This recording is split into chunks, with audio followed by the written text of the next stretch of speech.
Kosho Shinogi bumagsak na, Jack Hanma nabulag sa laban. Yan nga ang ating pag-uusapan sa video ito, kung saan tatalakayin nga natin etong chapter 15 ng Baki Reihen. Pero bago nga natin simulan ng lahat ay pakipindot muna etong like at subscribe button dahil malapit na nga natin mabot etong 100k subscriber mga tol. At tara, simulan na nga agad natin.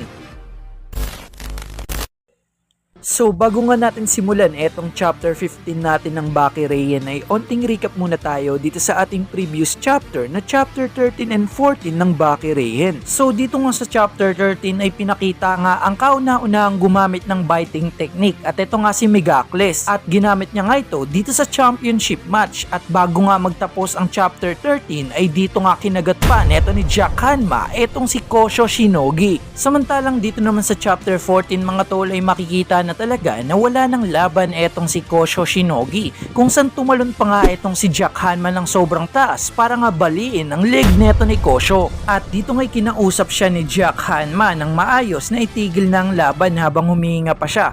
Ngunit etong si Jack Hanma ay nabigla nga nang umatake nga etong si Kosho at nabulag naman dito etong si Jack Hanma. At natapos nga ang chapter na to nang kumagat nga uli etong si Jack Hanma sa braso naman neto ni Kosho Shinogi. Kaya naman ngayon mga tol ay i-review naman natin etong kadugtong na chapter 15 netong Baki Reihen kung saan etong chapter 15 nga ay meron ngang pamagat na bite back at ang cover nga neto ay etong si Kosho Shinogi at dito nga sa first panel ay pinakita nga etong pagkagat neto ni Jack Hanma dito kay Kosho at ayon nga dito sa announcer matapos nga daw kagatin neto ni Jack Hanma ang leg neto ni Kosho ay ngayon naman ay etong braso ang napunit neto ni Kosho Shinogi at dito nga natin makikita na tumatagas nga ang napakaraming dugo na kinagulat naman neto nila Baki at neto nila Tokugawa. At dito ngay napasabi etong si Doppo Orochi, isang napakalaking piraso na naman daw ang napunit neto ni Jack Hanma. Samantalang si Katsumi naman ay napasabi na ang pagkatama nga daw sa parehong ugat na yon ay higit pa na nakakamatay at hindi nga daw isang pangkaraniwang bagay na iniisip sa isang suntukan. Ngunit sa isang labanan nga daw gamit ang kutsilyo ay isang napakalagang bagay nga daw kung saan nakasabit ang apat na biyas sa katawan. So yung tinutukoy nga na biyas dito ay etong kamay at paa.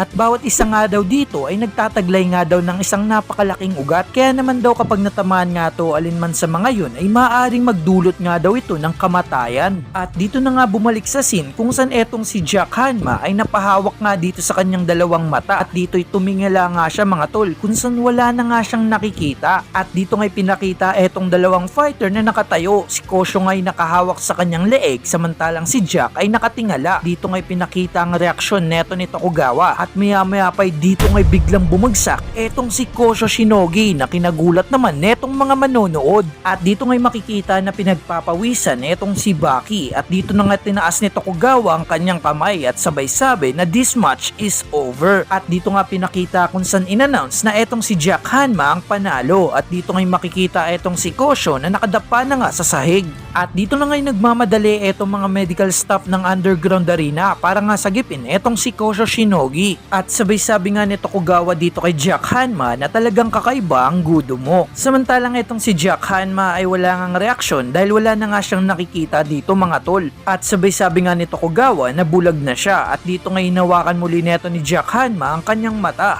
At sabay tumawag nga etong si Kosho Shinogi na Mr. Jack at napalingon naman dito etong si Jack Hanma na kinagulat naman neto ni Tokugawa. At sabay-sabi nga dito neto ni Kosho na magdudugtong muli o magre-reconnect nga daw muli etong cords neto ni Jack Hanma sa loob nga daw ng ilang araw. Kaso nga lang ay mabubulag nga daw etong si Jack Hanma ng mga isang linggo. Pero at dito ngay nakikinig etong si Jack Hanma at etong si Tokugawa at inangat nga bigla neto ni Kosho ang kanyang kamay at dito hinawakan naman siya neto ni Jack Hanma at napaisip nga dito etong si Jack at dito ngay binanggit neto ni Kosho na gudo is the best at dito ngay kinagulat ito neto ni Tokugawa at dito nga mga tol seryoso etong si Jack Hanma at dito nga ayon sa narrator sa buong kasaysayan nga daw ng sining ng pakikipaglaban ay wala talagang higit pa sa kanya. So yung tinutukoy nga dito ng narrator ay etong si Jack Hanma at dito ngay tinawag pa muli siya neto ni Kosho Shinogi at napaka-question naman etong si Jack at napasabi nga etong si Kosho na may sasabihin ako sa'yo at napatanong nga dito etong si Jack Hanma na ano at dito ngay napasabi etong si Kosho na lumapit ka pa.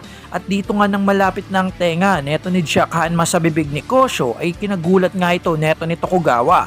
At dito nga'y biglang kinagat ni Kosho etong tenga neto ni Jack Hanma na kinagulat din neto ni Jack. At dito nga'y napatakbo nga dito etong si Jack Hanma at dito'y kinagulat nga ito netong mga taong manunood at napahawak nga etong si Jack Hanma sa kanyang tenga. At sabi-sabi nga ni Kosho na gumanti lang ako sa ginawa mo at dito nga'y napabuntong hininga etong si Jack Hanma. At sabi-sabi nga neto ni Kosho na konting kagat lang yon, hindi mo kailangan magalit ng ganyan. At dito nga'y napasabi etong si Jack Hanma na nakakahiya ngunit kahit ganon ang dilim na ito ay tila napakaliwanag. At dito na nga nagtatapos etong chapter 15 natin ng Baki Reian. So isang chapter nga muna ang i-review natin ngayon dahil nga ang chapter na to ang panapos nga ng laban neto ni Jack at neto ni Kosho. Kaya naman ang susunod nga nating i-review ay etong chapter 16 and 17.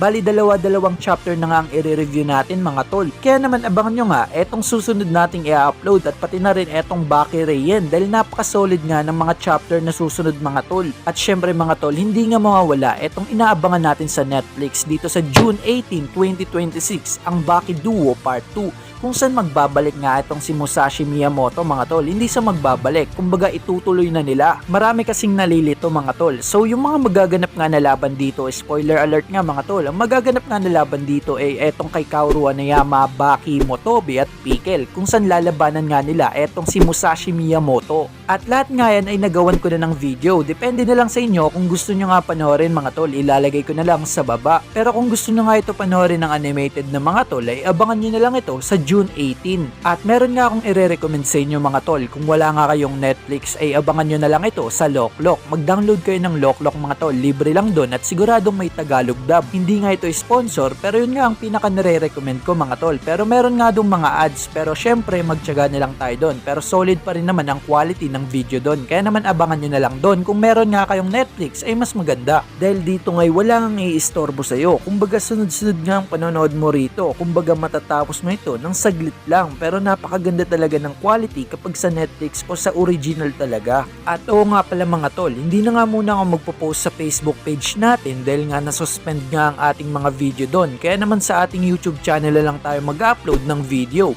Pero huwag kayong mag-alala dahil nga updated pa rin etong Facebook page natin. At syempre, tuloy-tuloy pa rin ang pag-upload natin. Kaya naman abangan nyo lang dito sa ating YouTube channel. At syempre mga tol, bago tayo magtapos ay shoutout muna sa kanila. Maraming salamat sa pagsuporta at pag-comment dito sa ating video at ating YouTube channel. Sobrang na-appreciate ko kayo mga tol at sana ngayon nagustuhan nyo ang video na to, pakapindot na ang like button, malaking tulong sa atin yan. At malapit na nga natin mabot etong 100k subscriber at sana nga mabot natin yan ngayong taon. Yan nga ang ating pinaka-goal at sana nga'y mangyari yan ngayong taon. At hanggang dito na nga lang ako, maraming salamat sa panonood, peace out.